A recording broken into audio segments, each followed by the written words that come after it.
Hola, muy buenas tardes, muy buenas noches o muy buenos días, según la hora en que estén viendo este podcast. Bueno, pues hubo un pequeño inconveniente para poder subir el video el día de ayer.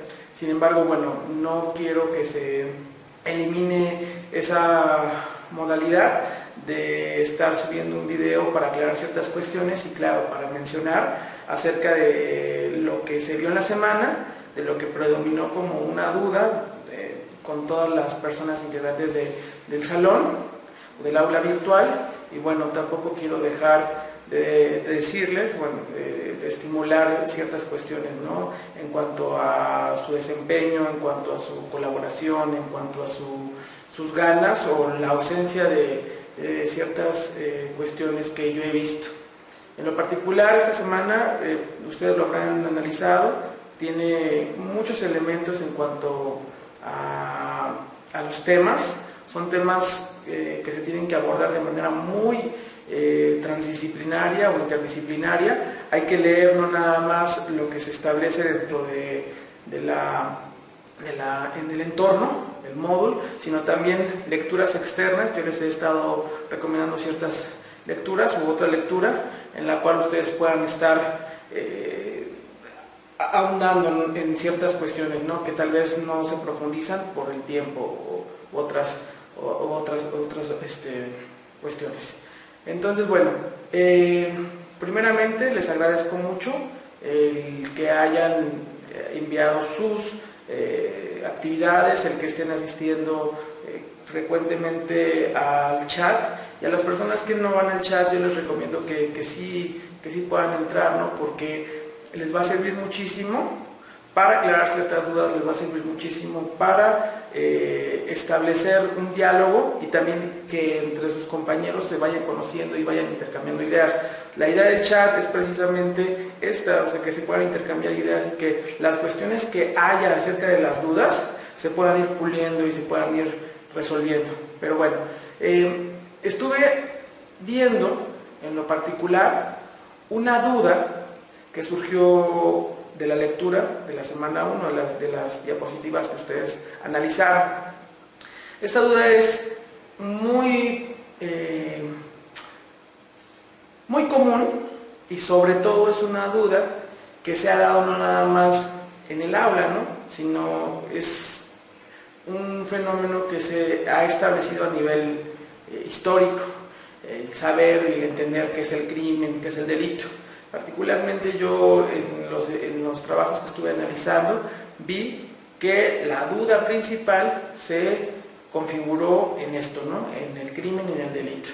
Bueno, vamos a analizarlo de una manera muy rápida y vamos a explicarlo de una manera muy sencilla y sobre todo con unos ejemplos prácticos. Estos ejemplos que voy a citar no nada más son ejemplos de la vida real, que vamos a finalizar con ejemplos de la vida real, ¿no? Sino vamos a entender la cosmovisión a través de la época con dos lecturas que han trascendido a nivel histórico y que han marcado ciertas épocas. Vamos a empezar primero así de manera muy sencilla. No sé si ustedes en algún momento han escuchado algo acerca del complejo de Edipo. El complejo de Edipo, bueno, es una teoría que desarrolló Sigmund Freud, ese complejo del enamoramiento del hijo a la madre y de aversión u odio al padre, a la figura paterna, ¿no? Según el modelo psicoanalítico. Entonces, en este caso, pues esta lectura, más bien esta teoría que creó Sigmund Freud, no nació o no se gestó así nada más porque sí, sino fue retomado de un clásico, en este caso de Sófocles, de Edipo Rey, que era una tragedia griega que configuró Sófocles y la explicó en el sentido de, yo es una recomendación que les hago para que ustedes puedan aumentar su bagaje y también puedan comprender ciertas cuestiones acerca del crimen y cuestiones acerca de la desviación o de conductas que no son aceptadas en un conglomerado y que llegan a ser conductas que imponen a la sociedad. En este caso, para resumir nada más, Edipo se enamora de la madre y mata al padre, pero él no conocía, ¿no? Por alguna razón, Edipo no convivió ni con la madre, ni con el padre, ¿no? Entonces, más adelante, cuando crece, él conoce a la madre y conoce al padre, sin embargo, mata al padre, ¿no? Entonces, se puede configurar desde una cosmovisión antigua como el parricidio, el hecho del asesinato de la figura del padre, aunque no hubiera conocimiento por parte de Edipo, es un acto que impacta socialmente y culturalmente. El parricidio es, digamos, una de las modalidades del homicidio, pues mucho más complejas y mucho más impactantes, porque estás hablando de un consanguíneo, no estás hablando de una persona que se encontró en un periférico, se dicciona de palabras y pues resultó un homicidio, ¿no? Entonces eso es importante, el impacto. Hablando de delito, delito, así como viene en los códigos, es la acción o omisión que es sancionada por las leyes penales. Entonces, estamos hablando que ese concepto de delito está configurado desde un marco jurídico. Sin embargo, pues si nos remontamos a lo que es el complejo de Edipo y a la muerte del padre y la relación amorosa con la madre, bueno, vamos a entender que precisamente no había un código de defensa social, como en el caso de Puebla, un código penal, como en el caso de los estados, un código penal federal, en el caso de la República, que sancionara esa conducta. Sin embargo, era reprochable para la sociedad, ¿no? Tanto la relación con la madre como el homicidio del padre. Entonces, en este caso, acuérdense que el crimen, tal cual, esa palabra que impacta socialmente por el nivel de nocividad o el nivel de impacto en la cosmovisión social, pues es algo muy delimitado, pero en cuanto a el inconsciente colectivo, en cuanto a la visión de lo social. Eso es muy importante, ¿sale? Entonces, bueno, hablando de otra novela, en este caso de William Shakespeare, la novela de Otelo, ¿no? En este caso estamos hablando de dos reyes, Otelo y Desdémona, y en este caso, bueno, Desdémona le fue siempre fiel a Otelo, ¿no? Y por alguna razón Otelo cree que Desdémona le es infiel y la asesina, ¿no? En este caso estamos hablando de un regicidio, ¿no? Estamos hablando de un homicidio en relación a los celos, pero estamos hablando de estructuras de reyes y el impacto que puede causar, ¿no? Es un crimen muy grave para el entendimiento de lo social.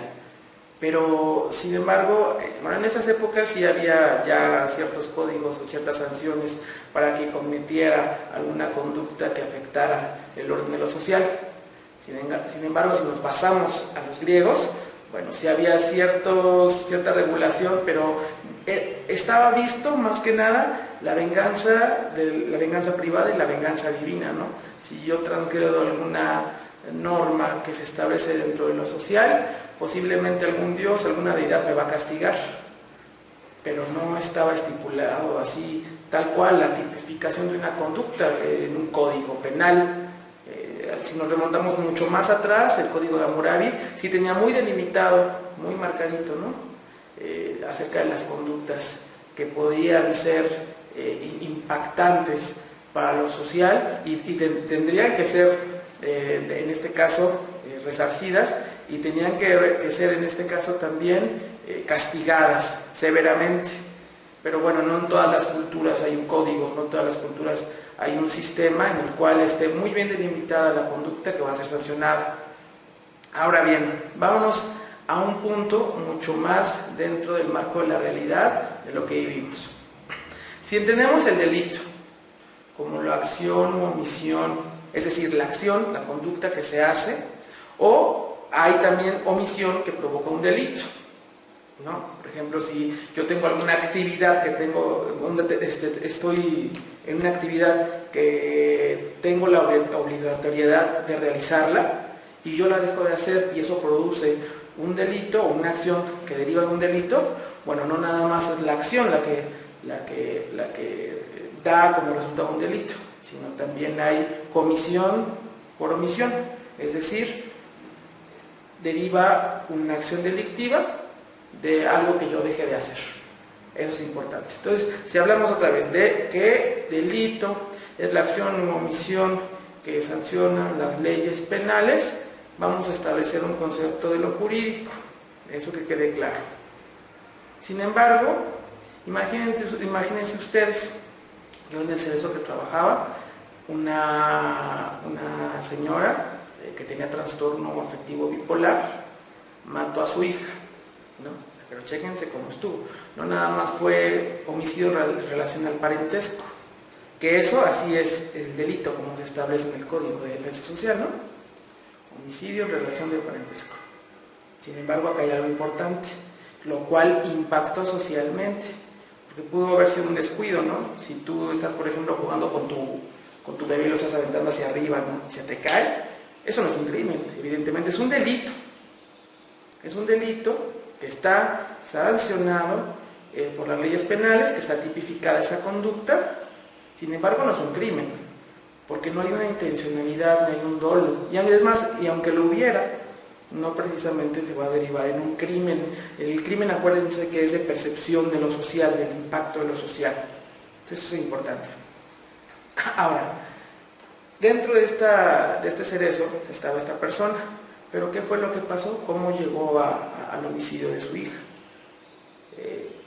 Derivado, si hablamos desde un sentido positivista y desde una clasificación, de una tipificación de las características de la personalidad o del estado de ánimo de esta mujer, ella tenía un problema psiquiátrico, trastorno afectivo bipolar tipo 1. Entonces, cuando llegaban las etapas, más bien las fases de manía y de depresión, cuando estaba en manía, ella era muy contenta, muy feliz con su hija, ¿no? Pero en las etapas de depresión tenía conductas suicidas y obviamente su entorno quería envolverlo en ese sentido. Entonces, ya analizando la historia de la persona, ella fue violada de chica. Y si hablamos, estamos agregándole un entorno psicosocial muy adverso, baja escolaridad, no hay trabajo, no hay actividad laboral, y si le aunamos a eso conflictos psíquicos anteriores, en las etapas de depresión se vinculaba con la figura de la niña, ¿no? Y la frustración por la cual ella pasaba, quería de alguna manera transmitirla y evitar, según la justificación de ella, que la hija pasara por esa etapa. Si yo se los digo así, o sea, por ejemplo, en el sentido de, y es que la mató porque no quería que sufriera lo que ella sufrió de niña y lo que está sufriendo de grande. Entonces, desde esa visión explicada, ustedes pudieran decir, no, pues no, sí, a lo mejor no, a lo mejor tenía razón, a lo mejor, bueno, X. Sin embargo, acá hay algo importante, que dentro de lo social y no en la explicación criminológica, ese hecho representa un crimen. Por lo tanto, es un delito y es un crimen. ¿Crimen por qué? Crimen desde la percepción social y delito desde la conducta sancionada por las leyes penales. Una conducta tipificada, un tipo penal que se establece en la conducta que ella o cualquier persona hace. Entonces eso se establece como un crimen, ¿no? Y como un delito en el sentido de lo jurídico. Y ella, bueno, ahorcó a la niña, la asfixió, la estranguló, perdón. Entonces eso es importante, ¿no? Entender eso. Pero si ustedes analizan las razones, según la criminología positivista, y aparte, mal dicho, se podría argumentar que el estado de peligrosidad de este sujeto, de esta persona, era alto, ¿no? Esa clasificación yo creo que no es operacional en el sentido de entender la problemática de la persona. Entonces, bueno, si analizamos el entorno, como yo les he dicho, desde un espectro biopsicosocial cultural, es de todos esos estadios en analizar las causas y la suma de causas que detonaron en una conducta de ese impacto, ¿no? De ese tipo. Entonces, bueno, eso es por citar un caso en el sentido de una conducta tipificada en un código penal, lo cual es un delito, ¿sale? Y para la percepción de lo general, de lo social, eso representa un crimen. ¿Cómo una madre va a matar a su hija? Ese es un crimen. Ahora, yo les voy a hacer la explicación de por qué la criminología estudia, chéquense muy bien, ya una criminología no de corte positivista, en el sentido de una criminología nada más así crítica. Vamos a establecer los nuevos modelos dentro de la criminología, lo que vamos a conocer como realismo de izquierda. Busquen, yo les voy a pedir que busquen acerca del realismo de izquierda dentro de las teorías criminológicas, ¿sale? Porque no nada más se enfocan a un sentido, si es un estudio reflexivo integral para la comprensión de la criminalidad, del crimen, del delito, de la conducta antisocial, de una manera mucho más integral. Pero bueno, ahora yo les comento algo. Y reflexionenlo muy bien. Y esa pregunta la hice en el chat, precisamente. A ver. ¿Qué conducta hecha por un grupo o por un sujeto no se encuentra tipificada en un código penal, por lo tanto no es un delito, sin embargo es un crimen? Es decir, afecta al conglomerado. Piénsenlo muy bien, reflexionenlo ustedes y vamos a finalizar, vamos a retomar esta idea. ¿Qué conducta hecha por un grupo? Es parte de la formación, el debate, que se construya, y si hay personas que no concuerdan con las ideas que surgen dentro de la clase, bueno, se puede debatir, prestándonos el debido respeto y sobre todo queriendo obtener conocimiento, no defendiendo una posición política, sino defendiendo una posición científica. Llegaremos a la construcción de un conocimiento veraz, de un conocimiento que nos dé las herramientas para aportar socialmente, no nada más para fungir como parte del mismo sistema que hace lo mismo, ¿sí? El criminólogo que hace sus peritajes, bastante malos, muchos, y lo sé por experiencia, en el cual únicamente se legitima el poder y la función del criminólogo. Pues necesita un criminólogo no hacer eso. ¿Qué tiene que hacer? Y todavía se usa el concepto de peligrosidad, a pesar de que el concepto de peligrosidad ya está rebasado. Y pues tiene que sacar el índice de peligrosidad de tal sujeto, que es peligrosísimo porque mató a 3 personas. Y llegó, inclusive hay una jurisprudencia que salió en el 2008, en el 2009, en el cual los magistrados en la Suprema Corte de Justicia de la Nación dijeron que una persona no puede tener o no puede ser clasificada con un alto índice de peligrosidad en relación al delito cometido. Entonces llega el sujeto al hacer eso, es que mató a su hija, terrible, es peligrosísima, ¿no? Ellos lo ven desde un sentido de la percepción social en vez de un sentido científico.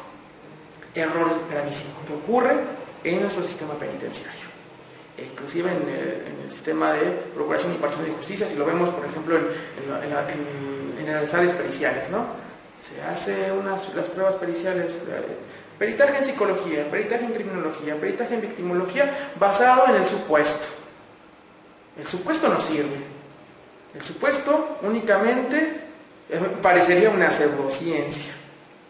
La criminología hecha de manera analítica, de manera reflexiva, de manera profunda, estudiando cada uno de los elementos del sujeto, nos va a dar los elementos para entender su problemática y la problemática social que envuelve al sujeto, en el cual hay una interacción y por lo tanto hay un síntoma que él comete cierta conducta. Eso es importante. Entonces, bueno, por el momento es todo. Agradezco muchísimo su atención. Me da mucho gusto estar compartiendo esto con ustedes y cualquier duda, aquí estamos.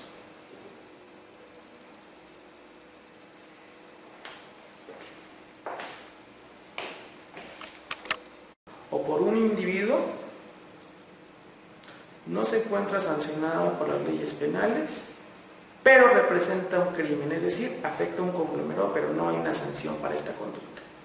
Eso es para pensar mucho. Piénsenlo muy bien. Ahora, analizando el concepto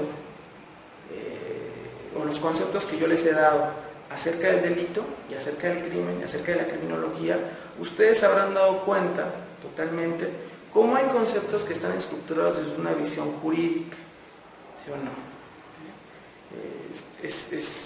Es algo que se ha dado desde un marco histórico. Sin embargo, la visión que debemos de tener ya actualmente acerca de la criminología es muy sencillo, muy sencillo. Estudiar el crimen en relación ¿a qué sería? En relación al poder y al daño. Poder y daño. Y ustedes pueden decir, bueno, ¿qué tiene que ver? Es un concepto muy sesgado de criminología, que sea el estudio del crimen, el poder y el daño. Muy sencillo. Analicemos una teoría que fue estructurada por Heinz Dieterich. Él es un politólogo y un sociólogo que ha analizado la figura del poder ya desde hace unos años, y él divide el poder en 4 fuerzas: el político, el económico, el militar y el social. ¿Sí? Ahora, chéquense ustedes muy bien. Cuando hay conductas que están tipificadas en un código penal, muchas veces estas conductas tienen relación a la sanción a los grupos que no tienen poder. Por ejemplo, podemos encontrar que del grupo de lo militar, de lo político, sí hay un código militar, por ejemplo. ¿Sale? Sin embargo, cuando estamos hablando en el sentido político, va a haber sujetos que van a cometer conductas que van a afectar a un conglomerado, y esas conductas no van a estar sancionadas en un código penal. Eso es importante. Piénsenlas, hay muchas. Inclusive, históricamente, si hacemos un análisis de los delitos que han sido tipificados en estos últimos años, no había la tipificación de los delitos ambientales. Entonces, cualquier empresa, y todavía sigue ocurriendo, según el poder adquisitivo, estamos hablando que hay 4 tipos de poder, y dentro de ese poder está el económico. Fíjense muy bien, político y económico, y están esos 2 poderes, y el respaldo de lo militar. Vamos a entender entonces que el daño, fíjense, el crimen, el poder y el daño tiene que ver muchas veces con grupos de interés, con grupos de poder. Si hay una transnacional, ya que hay muchas en México, vamos a hablar de la mina de Cananea, se usa material altamente tóxico que envenena los mantos acuíferos para la obtención de minerales, no hay una sanción. Y aunque estuviera la sanción, o más bien, aunque estuviera tipificada esa conducta en un código penal, el poder y el daño van relacionados al tipo de poder político, al tipo de poder económico, y muchas veces con razones militares para el control. Eso es bien importante. Entonces, chéquense ustedes. Si hablamos de un concepto de criminología únicamente como la ciencia disciplina que estudia las conductas antisociales que están tipificadas en un código penal, estamos errados, porque entonces la criminología quedaría como un auxiliar meramente del derecho penal, lo cual, bueno, yo lo veo como que para nada, en el sentido reflexivo crítico. ¿Sale? Sin embargo, acá hay algo muy importante. Nosotros debemos, como criminólogos, no nada más impactarnos por un homicidio o un fraude, porque si lo analizamos desde el sentido del poder y el daño, muchas veces el poder político y el poder económico son los que realmente dañan a un conglomerado social, no a aquella persona, aquella mujer que mató a su hija porque estaba en una etapa depresiva de su trastorno afectivo bipolar y mató a su hija. Entonces todo el mundo se va a impactar, ay, es que la mató terriblemente y la asfixió, bla. Ok, si es una conducta grave, yo no digo que no. Sin embargo, ¿qué afecta más? Una transnacional extranjera que está extrayendo mineral sin pagar impuestos dentro de una nación, fíjense bien eso, una transnacional extranjera que está quitando del suelo, que está claramente regulado en la Constitución.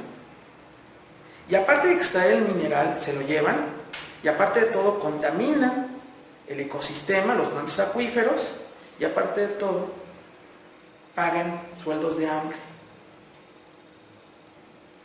a los mineros y con estándares laborales, pero por debajo de lo establecido en la ley laboral. Entonces, chéquense ustedes, estamos hablando nada más de una persona, sino la afección de un grupo de poder económico, poder político, y con el respaldo de Estados Unidos, por ejemplo, en este caso, porque son transnacionales de Estados Unidos, el ejército de Canadá, el ejército de Inglaterra, con ese poder económico, con ese poder político, con ese poder militar, y lo que causan esas transnacionales es extraer del suelo para enriquecer a sus naciones. Esto es muy importante. Entonces los grandes empresarios pueden decir, es que está dando trabajo a esas condiciones, trabajo sin derechos, trabajo explotando las formas de esclavitud modernas, representan un gravísimo delito. Si analizamos las lecturas, por ejemplo, yo les daba la recomendación de Las Venas Abiertas de América Latina de Eduardo Galeano, cómo explican la colonización y cómo devastaban zonas enormes, ¿no? Por citar una zona, ¿no? En el caso de Bolivia o de Perú, donde la población ascendía a más de 60 millones de habitantes, 160 o 140 millones de habitantes, digamos en zonas muy cercanas, ¿no? 60 millones de habitantes en Perú, por ejemplo. Chéquense algo. Después de 150 años de explotación y de colonización y de evangelización, la población se redujo a 5 millones. ¿Por qué fueron eliminados sistemáticamente? Porque, bueno, la justificación de la corona y toda esta situación era que los indios indoamericanos, los indígenas, no tenían alma, por lo tanto eran masacrados, ¿no? Y de esta manera también eran llevados a centros de esclavitud para obtener minerales para la corona española.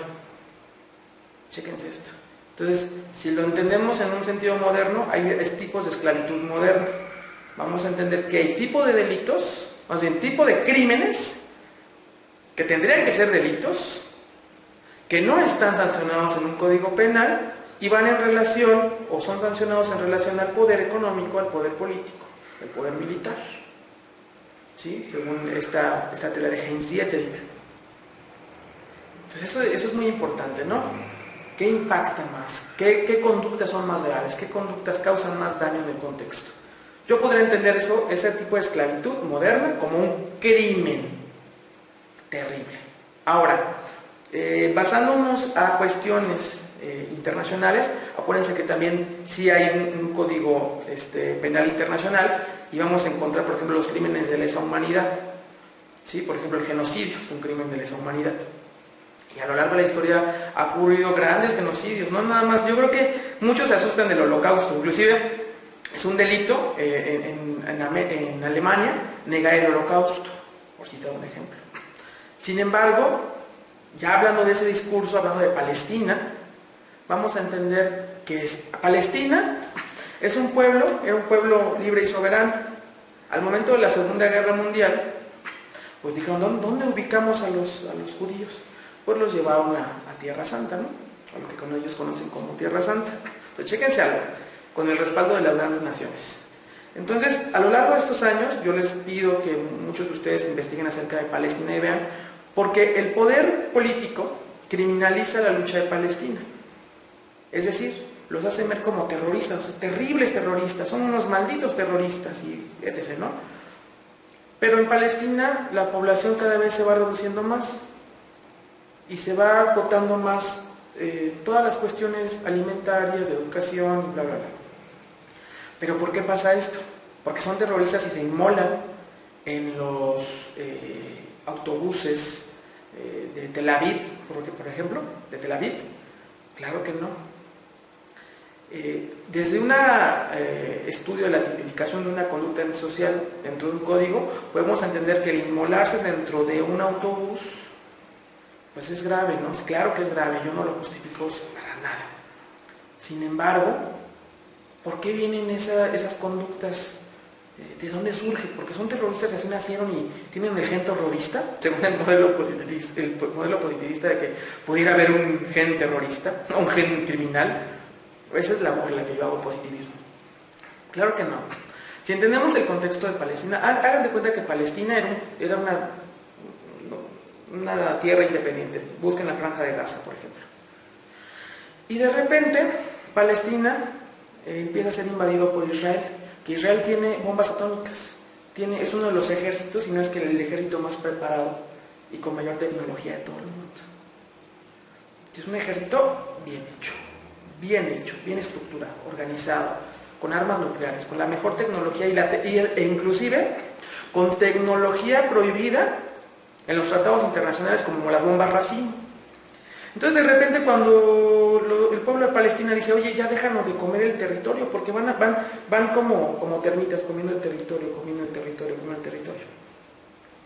Y ya Palestina cada vez es más chiquito, e Israel cada vez es más grandote, porque se va comiendo los territorios.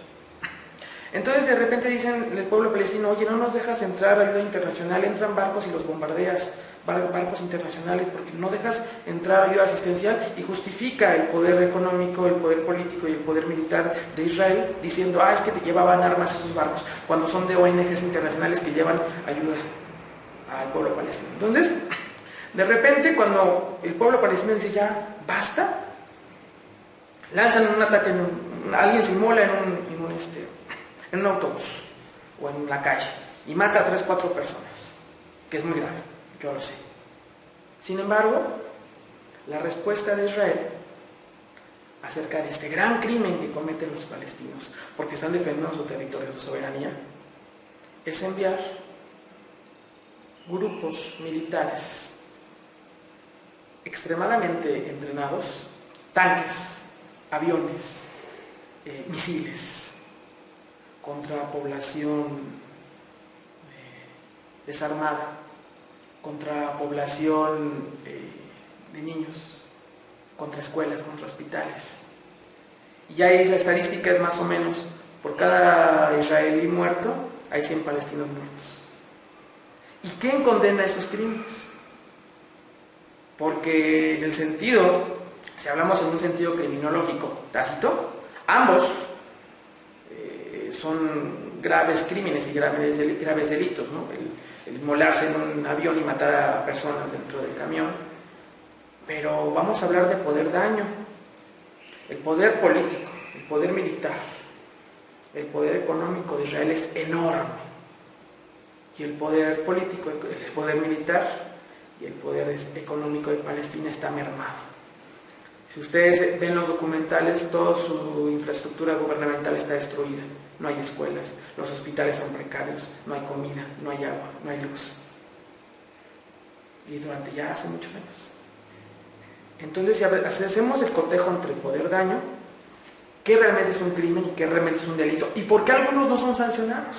Según el discurso de quién. Según el discurso de interés de qué grupo. ¿Sí? Entonces es bien importante. Si ustedes van a hacer criminología, que sea una criminología que no nada más estudie lo que se encuentra en un código penal, sino que estudie cualquier conducta que cause el poder y derive de un daño. Eso es muy importante. Y que sepan muy bien que el rol del criminólogo no nada más es en los penales o en las pruebas de los exámenes de confianza o en los juzgados. La labor del criminólogo es una labor enorme, que está en el estudio de la interacción social de los sistemas, en el estudio y los síntomas que surgen entre los sistemas y la desestabilidad de los sistemas, que se encuentra entre el poder y los que son, digamos, cooptados por el poder. ¿sí? Entonces hay conductas mucho más graves, mucho más impactantes, que realmente son crímenes que no se encuentran en un código penal, por lo tanto no son sancionadas. Hay muchísimas. Ustedes lo pueden entender así, lo pueden ver así, ¿sí? Entonces yo les voy a pedir que analicen esto. ¿Qué conducta no se encuentra en un código penal? ¿Qué conducta es tan grave? Pero como hay poder político, poder económico, y hay el control social y poder militar, ¿por qué no son sancionadas? En relación del poder. Antes, yo creo, y bueno, actualmente sigue pasando, yo se los comenté en la primera grabación, que la criminología funge, digamos, ese rol del poder, ¿no? De ser copartícipe o vinculador de las conductas del Estado, ¿no? Si se tiene que sancionar un grupo que no es conveniente para el poder, bueno, pues se sanciona, entonces es una conducta antisocial gravísima y un crimen, ¿no? Sin embargo, no es así el discurso. Debemos ser muy imparciales y sobre todo tener un análisis crítico bastante profundo para comprender que no nada más aquel que marca la criminología positivista, que dice que el sujeto que está tatuado ya está etiquetado porque tiene tendencias a la conducta antisocial y eso es para mí una percepción demasiado cooptada de la realidad, demasiado sesgada. Entonces hagan ese análisis y bueno, si van surgiendo más dudas, este es un lugar de diálogo. Aquí nadie sabe más que nadie. Aquí todos compartimos información y bueno, a mí me da muchísimo gusto que se encuentren en esta aula virtual,